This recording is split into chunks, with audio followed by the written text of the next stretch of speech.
നീ എൻ സ്വന്തം ഭാഗം 89. അല്പസമയം കഴിഞ്ഞതും മുത്തശ്ശിയും അവിടെ ജോലിക്ക് നിൽക്കുന്ന ചേച്ചിയും കൂടി ചായയും സ്നാക്സുമായിട്ട് വന്നു.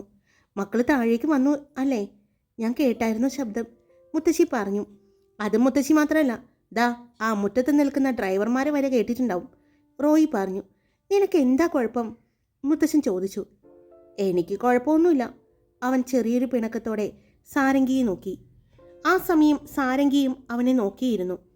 അതെ, എല്ലാവരോടുമായി ഒരു കാര്യം പറയാനുണ്ട് എന്ന് മുത്തച്ഛൻ പറഞ്ഞതും പെൺകുട്ടികളും എല്ലാവരും മുത്തച്ഛനെ നോക്കി. അത് അടുത്ത ദിവസം, അതായത് നാളത്തെ കഴിഞ്ഞ് ഹൈദരാബാദിൽ നിന്നും എൻ്റെ മകളും മരുമകനും അവൻ്റെ ഫാമിലിയും എല്ലാവരും വരുന്നുണ്ട്. കുറച്ച് ദിവസം ഇവിടെ ഉണ്ടാകും എന്നാണ് പറഞ്ഞത്. ഇപ്രാവശ്യത്തെ വിഷുവിനും അമ്പലത്തിലെ ഉത്സവത്തിനും ചിലപ്പോൾ അവരുണ്ടാകും. നിങ്ങൾ ഇന്ന് വന്നതല്ലേ ഉള്ളൂ, അതുകൊണ്ടാണ് ഞാൻ വീണ്ടും പറഞ്ഞത്, മുത്തശ്ശൻ പറഞ്ഞു. ഞങ്ങൾ അറിഞ്ഞായിരുന്നു മുത്തശ്ശ. ഞങ്ങളോട് ദക്ഷ പറഞ്ഞിരുന്നു. തിരിച്ച് വീട്ടിലേക്ക് പോകുന്ന കാര്യം അവൾ സൂചിപ്പിച്ചു. പിന്നെ തോന്നി എന്തിനാണ് അവർ വന്ന് എന്ന് കരുതി ഞങ്ങൾ എന്തിനാ പോകുന്നത്. ഈ സ്ഥലമെല്ലാം വരുന്ന വഴിക്ക് കണ്ടപ്പോൾ തന്നെ ഒത്തിരി ഇഷ്ടപ്പെട്ടു. അപ്പോൾ ഇവിടെയെല്ലാം ഒന്ന് ചുറ്റിക്കറങ്ങി ഞങ്ങൾ പോകുന്നുള്ളൂ. അത് മാത്രമല്ല, ഞങ്ങൾക്കും ഈ മാസം കഴിഞ്ഞ് അടുത്ത മാസം ആദ്യം തന്നെ ചിലപ്പോൾ ഹൈദരാബാദിന് പോകേണ്ടി വരും. അതുകൊണ്ട് ഇനി വന്ന് നിൽക്കാനൊന്നും ഇപ്പോൾ പറ്റിയെന്ന് വരില്ല, ഭാനു പറഞ്ഞു. അതെന്തിനാ നിങ്ങൾ അടുത്ത മാസം ആദ്യം പോകുന്നത്? നിങ്ങൾക്ക് ഇപ്പോൾ വെക്കേഷൻ അല്ലേ? അത് കഴിഞ്ഞിട്ട് ജൂണിലല്ലേ നിങ്ങൾക്ക് ക്ലാസ് ഓപ്പൺ ചെയ്യുന്നത്? വിശ്വം ചോദിച്ചു. അത് ഇപ്രാവശ്യം ഞങ്ങൾ അവിടെ ഒരു വില്ല എടുക്കുകയാണ്. ഹോസ്റ്റലിൽ ഞങ്ങൾക്ക് പറ്റുന്നില്ല. ഫുഡെല്ലാം ഒട്ടും അംഗീകരിക്കാൻ പറ്റാത്ത ഫുഡ്. പിന്നെ വീടോ ഒരു ഫ്ലാറ്റോ എടുക്കുകയാണെങ്കിൽ കുക്ക് ചെയ്യാൻ പാകത്തിന് ഒരു ചേച്ചിയെ കൊണ്ടുപോകാം എന്ന് വിചാരിക്കുന്നു. അപ്പോൾ അതിനു വേണ്ട കാര്യങ്ങളെല്ലാം ചെയ്യണം. അതിനുവേണ്ടി ഞങ്ങൾ നേരത്തെ പോകും, ശ്രാവണി പറഞ്ഞു. അതെയോ? നല്ല കാര്യം തന്നെയാണ്. ഹോസ്റ്റൽ ഫുഡ് അല്ലെങ്കിലും ആർക്കും പെട്ടെന്ന് പിടിക്കില്ല, പ്രത്യേകിച്ച് മലയാളികളായ നമുക്ക്. അപ്പോൾ നിങ്ങളുടെ തീരുമാനം അങ്ങനെയാണെങ്കിൽ അതായിരിക്കും നല്ലത്, മുത്തശ്ശനും പറഞ്ഞു. ഇനി പ്രത്യേകിച്ച് ഒന്നും പറയാനില്ല, അവർ വരട്ടെ അല്ലേ, വിശ്വം പറഞ്ഞു. പിന്നെയും എല്ലാവരും കൂടി കുറച്ചു നേരം കൂടി അവിടെ ഇരുന്ന് സംസാരിച്ചതിന് ശേഷം ഞങ്ങൾ എന്നാ പോയി ഡ്രസ്സൊക്കെ ഒന്ന് മാറിയിട്ട് വരാം. വൈകിട്ട് ദീപാരാധനയ്ക്ക് പോകാം എന്ന് മുത്തശ്ശി പറഞ്ഞില്ലേ? നമുക്ക് നടന്നു പോകാം. അധികം ദൂരമൊന്നുമില്ലല്ലോ. നടന്നു പോകുമ്പോൾ കാണാനും ഭംഗിയായിരിക്കും. അത് മാത്രമല്ല, ഇവിടുത്തെ സന്ധ്യാസമയത്തെ കാഴ്ചകൾ നല്ല ഭംഗിയായിരിക്കും എന്ന് തോന്നുന്നു. അതുകൊണ്ട് നടന്നു പോകാം, ശ്രീകുട്ടി പറഞ്ഞു. എന്നാ അങ്ങനെയാവട്ടെ, വേഗം റെഡിയായിട്ട് വാ, മുത്തശ്ശിയും പറഞ്ഞു. മുത്തശ്ശി, ഞങ്ങൾ കൂടി വരുന്നുണ്ട്, ശ്രീദേവ് പറഞ്ഞു. അത് ശരിയാ, നമുക്കും കൂടി പോകാം. രാവിലെ പോയപ്പോൾ തന്നെ എനിക്കിഷ്ടപ്പെട്ടു. ഇനി വൈകിട്ടത്തെ ആംബിയൻസ് കൂടി ഒന്ന് നോക്കാം എങ്ങനെയുണ്ട് എന്ന്, റോയ് പറഞ്ഞു. അല്ല, നീ അമ്പലത്തിലേക്ക് വരുമോ? മുത്തശ്ശൻ ചോദിച്ചു. അതെന്താ, ഞാൻ അമ്പലത്തിൽ വന്ന എന്നെ അവിടെ കയറ്റില്ലേ? റോയ് ചോദിച്ചു. അവിടെ കയറ്റാത്തതായ ഒന്നുമില്ല. പക്ഷേ ഇതിനു മുമ്പ് നീ ഇവിടെ വന്നപ്പോൾ നിന്നെ അമ്പലത്തിൽ പോകാൻ ഒരുപാട് ഞങ്ങൾ വിളിച്ചു. പക്ഷേ നീ വന്നില്ല, മുത്തശ്ശൻ പറഞ്ഞു. അപ്പോൾ വരാൻ തോന്നിയില്ല, ഇപ്പോൾ വരാൻ തോന്നി, അവൻ പറഞ്ഞു. മതി, നിങ്ങൾ ആ പിള്ളേരോട് വഴക്ക് കൂടാൻ നിൽക്കാതെ റെഡി ആയിട്ട് വാ, മുത്തശ്ശി പറഞ്ഞു. അത് തന്നെ, വെറുതെ ഞങ്ങളോട് വഴക്കിടാൻ വരികയാണ് എന്ന് പറഞ്ഞുകൊണ്ട് റോയ് മുകളിലേക്ക് കയറി. എല്ലാവരും റെഡിയായി താഴേക്ക് വന്നപ്പോൾ ദക്ഷ ശ്രീദേവിനെ ഒന്ന് നോക്കി. ആരോടോ ഫോണിൽ സംസാരിച്ചുകൊണ്ട് പൂമുഖത്ത് തന്നെ നിൽക്കുന്നുണ്ട്. പുറത്തേക്ക് നോക്കി നിൽക്കുന്നത് കൊണ്ട് തന്നെ അവളെ അവൻ കണ്ടില്ല. ഡാർക്ക് ബ്ലൂ ഷർട്ടും കാവ്യമുണ്ടുമാണ് അവൻ ഉടുത്തിരിക്കുന്നത്. ആ വേഷത്തിൽ അവനെ കാണാൻ നല്ല ഭംഗിയുണ്ടെന്ന് അവൾക്ക് തോന്നി. ഫോണിൽ സംസാരിച്ചുകൊണ്ട് കട്ട് ചെയ്ത് തിരിഞ്ഞ ശ്രീദേവ് കാണുന്നത് ദക്ഷയാണ്. ധാവണിയാണ് ഉടുത്തിരിക്കുന്നത്. നല്ല ഭംഗിയുണ്ടായിരുന്നു അവളെ കാണാൻ. അവനും അവളെ നോക്കി നിന്നു. മതിയുടെ നോക്കിയത്, അവിടെ നിന്നും ബാക്കിയുള്ളവർ വരുന്നു, ശങ്കർ പറഞ്ഞു. ശ്രീദേവ് അതൊന്നും കാര്യമാക്കാതെ അവളെ തന്നെ നോക്കി നിന്നു. എങ്ങനെയുണ്ട് ഏട്ടാ എന്ന് ചോദിച്ചുകൊണ്ട് അവൻ്റെ മുന്നിൽ ഒരു പട്ടുപാവാടയും ഇട്ടുകൊണ്ട് ശരണ്യയും വന്നു. അതെന്താ നീ മാത്രം പട്ടുപാവാടയിൽ ആയത്? ശങ്കർ ചോദിച്ചു. അതോ, ഇവർ പറഞ്ഞു ഞാൻ കുഞ്ഞാണ്, അതുകൊണ്ട് ധാവണി ഉടുക്കണ്ട എന്ന്, ശരണ്യ പറഞ്ഞു. അത് ശരിയാ, നീ കുഞ്ഞു തന്നെയാ, അതുകൊണ്ട് ഇതൊക്കെ മതി. എന്നാ ഇറങ്ങാം എന്ന് ചോദിച്ചുകൊണ്ട് മുത്തശ്ശനും മുത്തശ്ശിയും വന്നു. മുത്തശ്ശി ഒരു പുളിയിലക്കര മുണ്ടും നേരിയതുമായിരുന്നു ഉടുത്തിരുന്നത്. മുത്തശ്ശൻ ഷർട്ടും വെള്ള മുണ്ടും ആയിരുന്നു. അതിൻ്റെ കൂടെ ഒരു ഗോൾഡൻ കരയുള്ള ഒരു കസവുമുണ്ട് തോളിൽ ഇട്ടിട്ടുണ്ട്. എല്ലാവരും ഒരുമിച്ച് തന്നെ ഇറങ്ങി. പെൺകുട്ടികളെല്ലാം സംസാരിച്ച് മുന്നിൽ നടക്കുന്നുണ്ട്. അവരുടെ പുറകെയായിട്ട് ശ്രീദേവും അവൻ്റെ കൂട്ടുകാരും, അവരുടെ പിന്നിലായിട്ട് മുത്തശ്ശനും മുത്തശ്ശിയും. ശ്രീദേവ് മാസ്കൊന്നും വയ്ക്കാതെയാണ് നടക്കുന്നത്. അതുകൊണ്ട് തന്നെ റോഡിൽ കാണുന്നവർ അവനോട് ചിരിക്കുന്നും സംസാരിക്കുന്നുമുണ്ട്, കൂടെ മുത്തശ്ശനോടും. അവരുടെ കൂടെയെല്ലാം നടക്കുമ്പോൾ മുത്തച്ഛനും മുത്തശ്ശിക്കും വല്ലാത്ത അഭിമാനമാണ് തോന്നിയത്. ഇത്രയും നാളും കൊച്ചുമക്കളുടെ കൂടെ ഇങ്ങനെ നടക്കാനൊക്കെ ആഗ്രഹിച്ചിരുന്നു. പക്ഷേ ഇന്ന് ഒരുപാട് കൊച്ചുമക്കൾ ഉള്ളതുപോലെയാണ് അവർക്ക് തോന്നിയത്. സംസാരിച്ചും വഴക്ക് കൂടിയും ഭാനുവിനെ കളിയാക്കിയും തിരിച്ച് അവൾ നല്ലത് പറഞ്ഞും എല്ലാം സന്തോഷത്തോടെയാണ് അവർ അമ്പലത്തിലെത്തിയത്. പോകുന്ന വഴിക്ക് പാടങ്ങളും സൂര്യൻ്റെ അസ്തമയ ചുവപ്പിൽ നിൽക്കുന്ന ആ പാടശേഖരം കാണാൻ തന്നെ നല്ല ഭംഗിയുണ്ടായിരുന്നു. അമ്പലത്തിൽ ചെന്നപ്പോൾ അത്യാവശ്യം ആളുകളുണ്ടായിരുന്നു. അവരെല്ലാവരും ശ്രീദേവിനോട് സംസാരിക്കാനും വിശേഷങ്ങൾ ചോദിക്കാനും എല്ലാം വന്നു. നെറ്റിയിലെ മുറിവ് കണ്ട് അതിനെക്കുറിച്ചും ആളുകൾ ചോദിക്കുന്നുണ്ട്. എല്ലാവരോടും യാതൊരു മടിയും കൂടാതെ തന്നെ ശ്രീദേവ് സംസാരിച്ചു. ദീപാരാധനയും എല്ലാം കഴിഞ്ഞ് പായസവും വാങ്ങി അതും കഴിച്ചിട്ടാണ് എല്ലാവരും തിരിച്ചു നടന്നത്. തിരിച്ച് റോഡിൽ ഇരുട്ടായി തുടങ്ങിയെങ്കിലും സ്ട്രീറ്റ് ലൈറ്റിൻ്റെ വെട്ടം ഉണ്ടായിരുന്നു. വരുന്ന വഴിക്ക് കയ്യിൽ കെട്ടിയ പ്രസാദത്തിന് വേണ്ടിയുള്ള വഴക്ക് കൂടുതലായിരുന്നു. ഒത്തിരി സന്തോഷത്തോടെയാണ് അവരെല്ലാം തിരിച്ച് തറവാട്ടിലെത്തിയത്. എല്ലാവരും വേഗം തന്നെ പോയി ഡ്രസ്സെല്ലാം മാറി വന്നു. ഡിന്നറും ഒരുമിച്ച് കഴിച്ചു.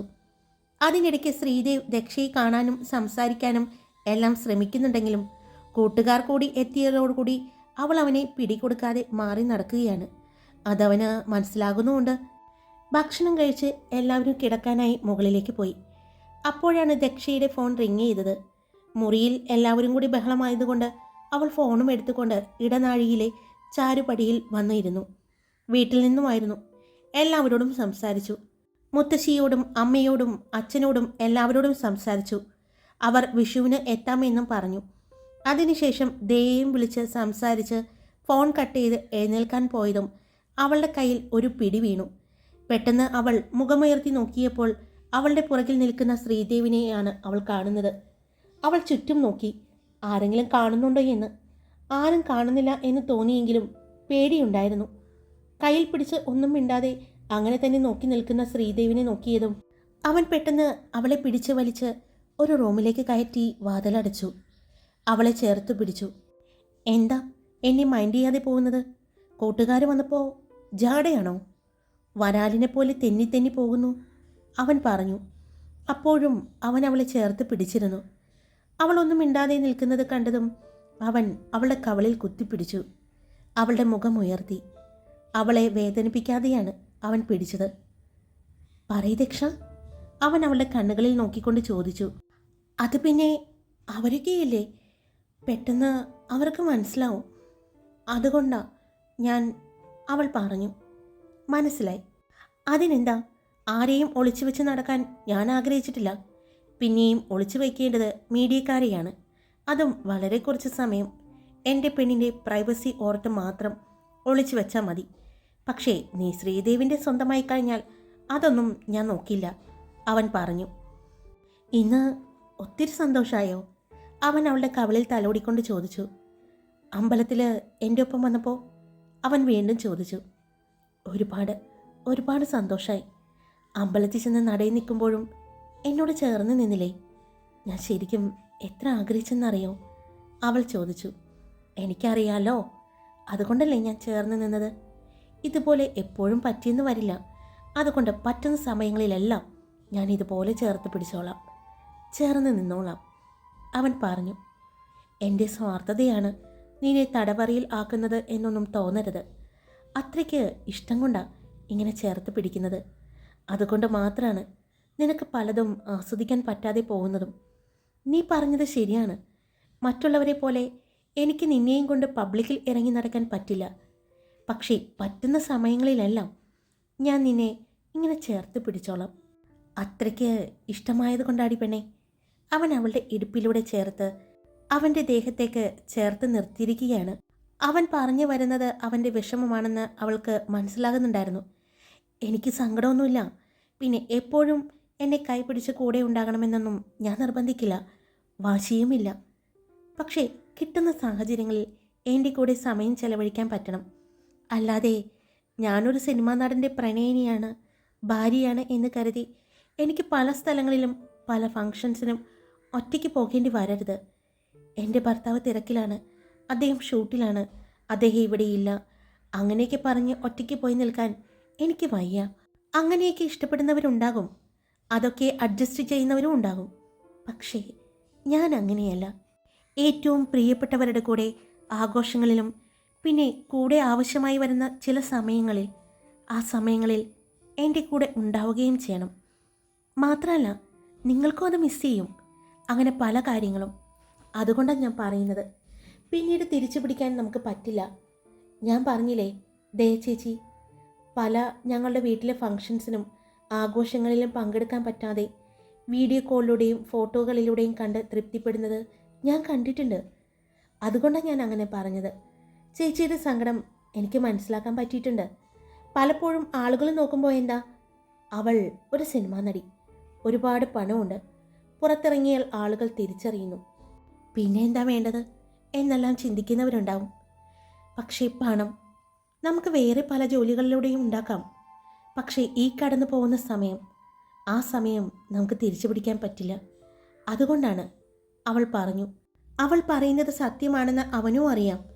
അതുകൊണ്ട് തന്നെയാണ് ഞാനിപ്പോൾ എഗ്രിമെൻ്റ് ചെയ്തിരിക്കുന്ന മൂവീസും കഴിഞ്ഞു കഴിഞ്ഞാൽ പിന്നെ എൻ്റെ ബിസിനസ് മാത്രമായിട്ട് മുന്നോട്ട് പോകാൻ ആഗ്രഹിക്കുന്നത്. നീ പറഞ്ഞ നമ്മുടെ സ്വകാര്യ നിമിഷങ്ങളും നമ്മുടെ മനോഹരമായ ജീവിതത്തിൻ്റെ ആഘോഷങ്ങളും നിമിഷങ്ങളും കളയാൻ ഞാൻ ആഗ്രഹിക്കുന്നില്ല, കളയുകയുമില്ല. പോരെ, നിന്നെ കണ്ടതിൽ പിന്നെ ഞാനെടുത്ത തീരുമാനമാണ്. പിന്നെ സിനിമയിൽ അഭിനയിക്കുന്നതിനേക്കാൾ കൂടുതൽ ഇഷ്ടം എൻ്റെ ബിസിനസ്സാണെന്ന്, ബിസിനസ്സിനേക്കാൾ കൂടുതൽ ഇഷ്ടം എനിക്ക് എൻ്റെ അഭിനയമാണെന്നോ ഒന്നും പറയാനില്ല. എനിക്ക് തോന്നുകയാണെങ്കിൽ ചിലപ്പോൾ ഏതെങ്കിലും ഒരു മൂവി, അത്രയേ ഇനിയുള്ളൂ. അതുകൊണ്ട് നമ്മുടെ ജീവിതത്തിലെ സന്തോഷങ്ങളും നീയുമായിട്ടുള്ള നിമിഷങ്ങളും കളയാൻ ഞാൻ എന്തായാലും ആഗ്രഹിക്കുന്നില്ല. ശ്രീദേവ്! താഴെ നിന്നും ആരോ വിളിക്കുന്നത് കേട്ട് ദക്ഷ അവൻ്റെ അടുത്തു നിന്നും മാറാൻ നോക്കി. താഴെ നിന്നും മറ്റെന്തൊക്കെയോ ബഹളം കേൾക്കുന്നുണ്ട്. എന്താ ഇത്ര ബഹളം? ദക്ഷ ചോദിച്ചു. അറിയില്ല, പോയി നോക്കാം എന്ന് പറഞ്ഞുകൊണ്ട് പുറത്തേക്കിറങ്ങിയ ശ്രീദേവ് കാണുന്നത് കൈകൾ കെട്ടി നിൽക്കുന്ന വിശ്വത്തിനെയും ശങ്കറിനെയും റോയിയാണ്. മോൻ ഇവിടെ റൊമാൻസിച്ചു കൊണ്ടിരുന്നോ? അവിടെ താഴെ നിനക്കുള്ള പാരകളെല്ലാം എത്തിയിട്ടുണ്ട്, റോയ് പറഞ്ഞു. ആര്? ശ്രീദേവ് ചോദിച്ചു. വേറെ ആര്? നമ്മൾ അടുത്ത ദിവസം വരുമെന്ന് കരുതിയ നിന്റെ അച്ഛൻ, വീട്ടുകാരും അമ്മയും എല്ലാം കൂടി വന്നിട്ടുണ്ട്, വിശ്വം പറഞ്ഞതും ശ്രീദേവ് ദക്ഷയെ നോക്കി. പിന്നെ ശ്രീദേവ് നോക്കിയത് റോയിയാണ്. ആ നോട്ടം എന്തിനാണെന്ന് മനസ്സിലായ റോയ്, സത്യമായിട്ടും എന്നോട് ഇതവൾ പറഞ്ഞില്ല, റോയ് പറഞ്ഞു. എന്തൊക്കെയായിരുന്നു അവൾ അവിടെ തുമ്മിയാൻ ഞാൻ അറിയും എന്നൊക്കെ പറഞ്ഞവനാ. അവൾ അവിടെ നിന്ന് കെട്ടും കിടക്കയും എടുത്ത് ഇങ്ങോട്ട് പോന്നിട്ട് അത് മാത്രം അവൻ അറിഞ്ഞില്ല എന്ന് ശങ്കർ പല്ല് കടിച്ചുകൊണ്ട് നോക്കി. അതിനുള്ളത് ഞാൻ അവൾക്കിട്ട് വെച്ചിട്ടുണ്ട്, റോയ് പറഞ്ഞു. വീണ്ടും താഴെ നിന്നും മുത്തശ്ശൻ്റെ വിളി കേട്ടതും വാ എന്ന് പറഞ്ഞ് അവർ നടക്കാൻ പോയപ്പോഴാണ് ശരണ്യയുടെ റൂമിൽ നിന്നും ഇറങ്ങി വരുന്ന ശരണ്യയെയും കൂട്ടുകാരെയും കാണുന്നത്. അല്ല ഏട്ടാ, എന്താ താഴെ ബഹളം?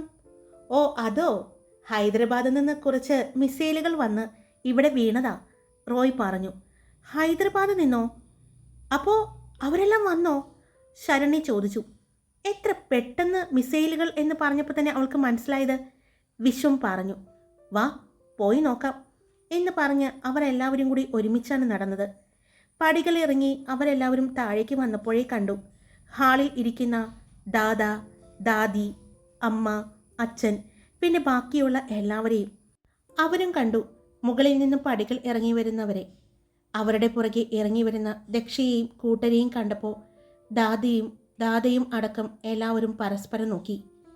അമ്മേ എന്ന് വിളിച്ചുകൊണ്ട് ശരണ്യ അമ്മയുടെ അടുത്തേക്ക് ചെന്നു. അപ്പോഴേക്കും ശ്രീദേവിൻ്റെ അമ്മ എഴുന്നേറ്റ് അവളെ ചേർത്ത് പിടിച്ചിരുന്നു. പിന്നെ അവർ ചെന്നത് ശ്രീദേവിൻ്റെ അടുത്തേക്കാണ്. അവൻ്റെ നെറ്റിയിലും കയ്യിലുമെല്ലാം പിടിച്ചു നോക്കുന്നുണ്ട്.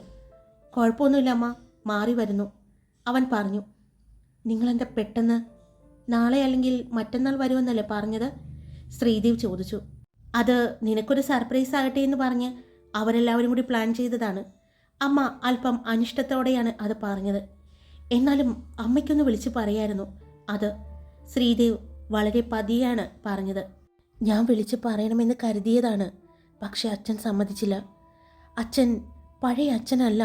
ഇപ്പോൾ അവർ പറയുന്നത് മാത്രം കേൾക്കുന്നു. അതുകൊണ്ട് എനിക്കൊന്നും ചെയ്യാൻ പറ്റിയില്ല മോനെ. പിന്നെ ഈ വരവ് മറ്റെന്തോ ഉദ്ദേശം വെച്ച് കൂടിയാണ്, അമ്മ അവനെ ചേർത്ത് പിടിച്ചുകൊണ്ട് തന്നെ പറഞ്ഞു. അതിന് ശ്രീദേവ് ഒന്ന് മൂളി. ഹായ്, എല്ലാവരും സുഖമായിട്ടിരിക്കുന്നോ? ഞാൻ സുഖമായിട്ടിരിക്കുന്നു. ഇപ്പോൾ മഴ മാത്രമല്ല എന്നെ പ്രശ്നത്തിലാക്കിയിരിക്കുന്നത്. അപ്പുറത്തെ വീട്ടിൽ ടൈലിൻ്റെ പണി നടക്കുകയാണേ. അപ്പോൾ കട്ടിങ്ങും മറ്റുമുള്ള ശബ്ദം ഭയങ്കരമാണ്. അവരോട് ടൈലുണ്ടെന്ന് പറയാൻ എനിക്ക് പറ്റില്ലല്ലോ. പിന്നെ മഴയും അവർ ബ്രേക്ക് എടുക്കുന്ന സമയം നോക്കിക്കൊണ്ടാണ് ഞാനിപ്പോൾ വീഡിയോയ്ക്ക് വോയിസ് കൊടുക്കുന്നത്. എന്തായാലും വീഡിയോ ഇട്ടിട്ടുണ്ട്.